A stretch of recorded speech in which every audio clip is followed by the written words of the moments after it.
तर आलं बरं का आम्हाला सुद्धा धोंडे जेवणाचं आमंत्रण. तर नमस्कार मंडळी, आज आहे त्यांना गुरुवार आणि आम्ही आज निघालोय माहेरी.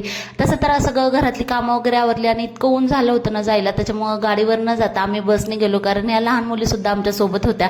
नंतर तिथं पोहोचलो, भैया आला होता आम्हाला न्यायला. घरी पोहोचलो तर त्यांचा स्वयंपाक झाला होता. मग भैया सुद्धा जेवायचं राहिलं होतं, त्याच्यामुळे त्या दोघांनी मिळून जेवण केले. आईचा इकडे स्वयंपाक चालला होता, आता बराच स्वयंपाक करायचा, त्याच्यामुळे त्या दुपारीच लागल्या होत्या, दोघी जणी स्वयंपाक करत होत्या. आणि माझं मात्र चाललं होतं लेकरं सांभाळायचं आणि यांचं चाललं होतं टीव्ही बघायचं काम. इथं या बहिणीला सुद्धा मी मदत केली धोंडे वगैरे बनवण्यासाठी. आणि नंतर आम्ही बाहेर गेलो होतो, या चिल्ल्या पिल्ल्यांना घेऊन मी बाहेर गेले होते. घरावर जे नाव आहे ना, ह्या क्यूट पोराचं नाव आहे बरं का. गाता सुद्धा छान खेळत होती खाली आणि आरू सुद्धा मस्त खेळत होती. नंतर वरती आलो, थोडा वेळ घातला आणि पुन्हा आम्हाला बाहेर जायचं होतं, ते म्हणजे खरेदी करण्यासाठी.